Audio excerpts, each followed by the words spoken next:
दूसरा पैगाम सुन्नत के हवाले से आपकी खिदमत में लेकर के आ रहा हूं। आप तो इस तरह मुझको देख रहे हैं, लग रहा कि पहली मर्तबा देख रहे हैं, और इतना घूर घूर कर देखेंगे तो हमको नजर लग जाएगी। और आपकी नजर से बचने के लिए हम काला कपड़ा पहन करके आए। हम भी आपसे बड़े जादूगर हैं। तीसरा पैगाम आपकी खिदमत में सुन्नत के हवाले से सुनाने के लिए जा रहा हूं। बहुत ध्यान से सुनिएगा, तेजी के साथ निकल जाएगा। इस हिंदुस्तान में 3 समाज तरक्की कर रहा है, उसमें मुसलमान नहीं। 3 समाज को तरक्की हो रही है, उसमें मुसलमान नहीं है। पहला समाज मरवाड़ी समाज, तरक्की के आसमान को छू रहा। गुज्जर समाज तरक्की के आसमान को छू रहा।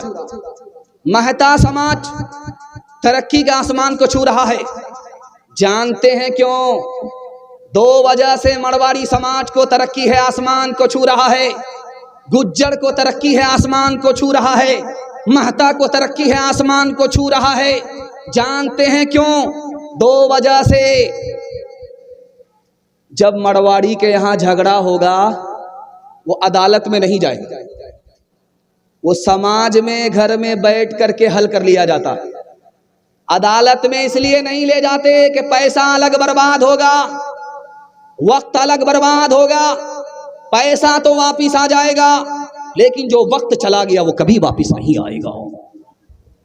और दूसरी वजह जानते हैं, मरवाड़ी समाज को तरक्की है, महता समाज को तरक्की है, गुज्जर समाज को तरक्की है।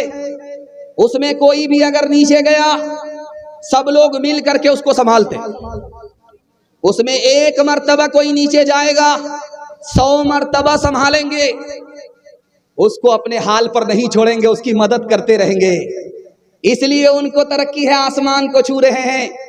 और मुसलमानों का झगड़ा घर में हल होता ही नहीं है, सीधा अदालत में जाता है। एक जिला में डोरी एक्ट का मुकदमा मुसलमानों का कितना है? 34 हजार सिर्फ डोरी एक्ट मुकदमा है।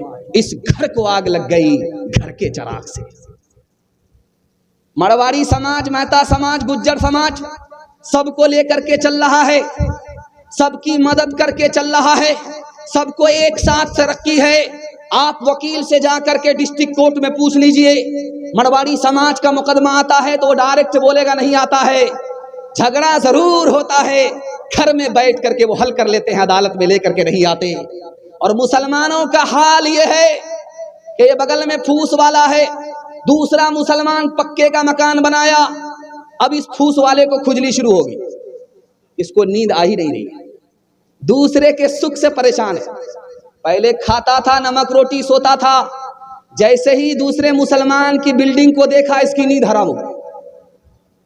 जहां कोई ऊपर गया उसकी टांग खींच करके नीचे करेंगे, बेटा इतनी जल्दी ऊपर जाने की जरूरत नहीं, बराबर में।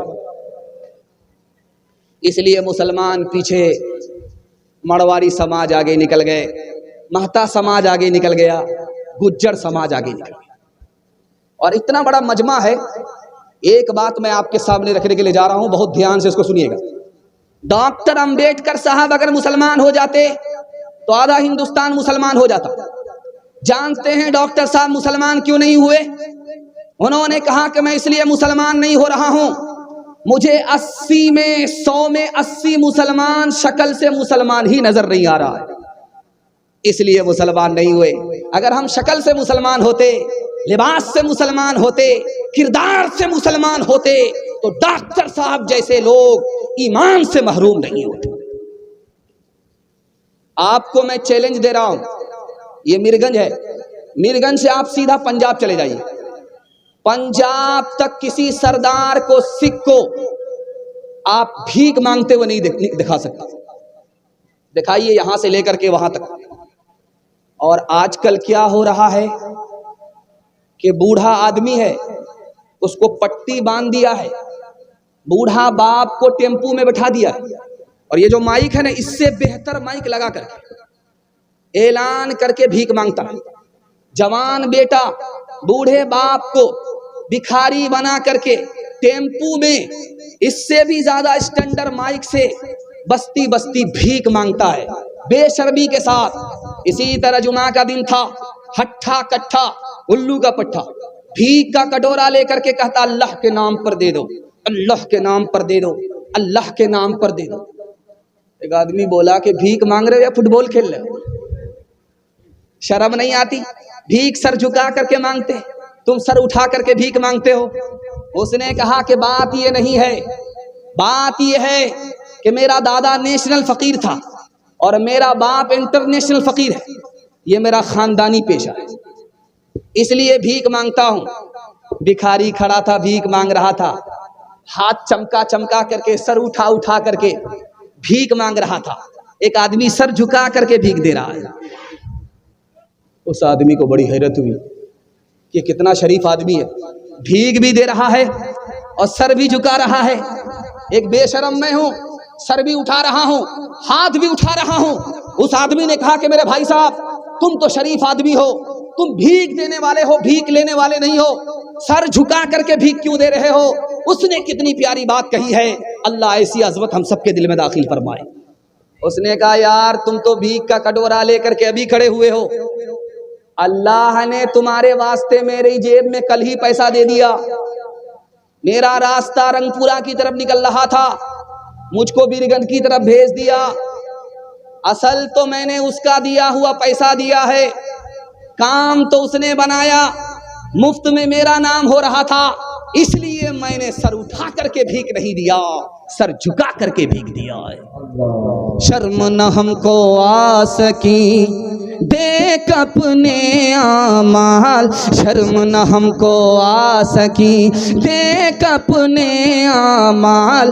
कभी तो इतना सोचता, कभी तो इतना सोचता, काहे हुआ ज़वाल, काहे हुआ ज़वाल। अल्लाह और रसूल पर है जिसका ईमान, अपने मन की सब करे, अपने मन की सब करे, वो कैसा इंसान, वो कैसा इंसान। गैरों के जैसी है सूरत तुम्हारी, तुम हो मुसलमान नरिया के नारी, तुम हो मुसलमान नरिया के नारी। खतरे में है तेरे, खतरे में है तेरे मजहब की शान। हरे मुसलमान, हरे मुसलमान, हरे मुसलमान, हरे मुसलमान। फिल्मी चलन से तुम्हें दोस्ती है, कौले मोहम्मद से क्यों दुश्मनी है। कासिर खुदा का, कासिर खुदा का यह है इम्तिहान। हरे मुसलमान, हरे मुसलमान। हाथ उठाइए, वादा कीजिए नबी की सुन्नत को ढूंढ ढूंढ करके जिंदा करेंगे इंशाअल्लाह। बीवी से पूछ करके दाढ़ी रखेंगे, हाथ उठाइए इंशाअल्लाह। खैर माशाअल्लाह, बड़ा मुश्किल काम होगा। तीसरा पैगाम आपकी खिदमत पर रखने के लिए जा रहा हूं। बड़ा अच्छा जलसा है, माइक भी अब काम करने लगा है। बूढ़ा माइक और जवान मुकर्रिर, इसको भी बाप से भेंट हो रही है, लेकिन ये काम कर रहा है। अल्लाह जज़ाए खैर दे। तीसरा पैगाम आपकी खिदमत पर रखने के लिए जा रहा हूं। अगर मुझे कुछ भी टाइम नहीं मिलता, सिर्फ 3 मिनट का टाइम मिलता, वो सुनेंगे 2025 में। 3 मिनट के लिए अगर मुझे टाइम मिलता तो जो पैगाम मैं सुनाने के लिए जा रहा हूं वो सुना रहा हूं। अगर आप इसकी हिफाजत कर लेते तो हिंदू मुसलमान दंगा कभी हुआ नहीं है और जिंदगी में कभी नहीं होगा। सुनने के लिए तैयार हैं? एक बार हाथ उठाइए इंशाअल्लाह। दिल मिले या ना मिले, हाथ मिलाएंगे, हाथ उठाइए इंशाअल्लाह। तब तो बड़ा मुश्किल है, तब तो फिर बहुत मुश्किल। आप कन्या के भी मामू हैं, दूल्हा के भी मामू, दोनों तरफ से आप दोनों बन करके आए। ध्यान से सुनिएगा, ज्यादा अगर दायां बायां कीजिएगा जनाजा ही पढ़ा दूंगा। ध्यान से तेजी के साथ निकल जाएगा। हिंदुस्तान के बहुत बड़े वजीर आजम थे, उनका नाम था मुरारजी भाई देसाई। उन्होंने मुसलमानों से कहा, उन्होंने मुसलमानों से कहा, मुसलमानों मुझे एक इमाम दे दो, मुसलमानों मुझे एक मुअज्जिन दे दो। कहा कि वजीर आजम आप तो हिंदू हो, आपको इमाम की क्या जरूरत है, आपको मुअज्जिन की क्या जरूरत है? मुअज्जिन तो मस्जिद में चाहिए, मुअज्जिन और इमाम तो मस्जिद को चाहिए। आप तो वजीर आजम हो, हिंदू हो, आप इमाम क्यों मांग रहे हो, आप मुअज्जिन क्यों मांग रहे हो? वजीर आजम ने कितना प्यारा जवाब दिया। उन्होंने कहा कि बगल में मंदिर है, बगल में मस्जिद है, मस्जिद का दरवाजा बंद है, मस्जिद का माइक बंद है, मंदिर का दरवाजा खुला हुआ है, मस्जिद का माइक बंद है, मस्जिद में अजान नहीं होती है, अजान देने वाला मुअज्जिन नहीं है, मस्जिद में नमाज नहीं होती है, इमाम नमाज पढ़ाने वाला नहीं है। मेरे दिल को ठेस पहुंचती है। हिंदुस्तान हिंदू मुसलमान दोनों का है और इसकी खूबसूरती में एक तरफ मंदिर है, एक तरफ मस्जिद है। मस्जिद का दरवाजा बंद हो, मंदिर का दरवाजा खुला रहे, ये मुझे गवारा नहीं है। इसलिए मुझे एक मुअज्जिन दे दो, एक इमाम दे दो, तनख्वाह मैं अपनी जेब से अदा करूंगा ताकि इस हिंदुस्तान में मंदिर भी आबाद रहे, खुदा का घर मस्जिद भी आबाद रहे। महात्मा गांधी जी ने हिंदू मुसलमान से खिताब करते हुए कहा कि तुम हिंदू करके हिंदू से मुसलमान से झगड़ते हो और तुम मुसलमान समझ करके हिंदू से झगड़ते हो। याद रखो, मैंने हिंदू से हा को निकाला, मुसलमान से मीम को निकाला। जब हा को मीम से मिलाया तो हम हो गया कि यानी हम हिंदुस्तानी हैं, चाहे हिंदू हो चाहे मुसलमान हो। जब तुम भी हिंदुस्तानी हो, हम भी हिंदुस्तानी हैं, तो हिंदू मुसलमान का फिर झगड़ा कैसा है? तीसरे नमूने को आपकी खिदमत में रखने के लिए जा रहा हूं, इसको बहुत ध्यान से सुनिएगा। कबीर दास जी ने कहा, किसी भी हिंदू समाज के एक आदमी को खड़ा करो, वहां पर मुसलमान को भी ले आओ, मुसलमान से पूछो कि ये दुनिया जाने वाली है, वो बोलेगा जाने वाली है। मुसलमान से पूछो ये दुनिया जाने वाली है, वो बोलेगा हाँ ये दुनिया जाने वाली है। हिंदू से पूछो कि ये दुनिया जाने वाली है, वो भी बोलेगा ये दुनिया जाने वाली है। तो कबीर दास ने कहा कि तुम हिंदू हो, तुम मुसलमान हो, दोनों मानते हो कि ये दुनिया जाने वाली है, तो जाने वाली चीज पर फिर तुम आपस में झगड़ा क्यों करते हो? सुबह का वक्त था, खिड़की खोल करके राजा देख रहा था, मीरगंज के रोड को देख रहा था और दलित समाज का आदमी झाड़ू लगा रहा था। उसने झाड़ू लगाते हुए देखा, उसका काम खराब होने लगा। उसने कहा ये मनहूस है, इसको फांसी पर चढ़ा।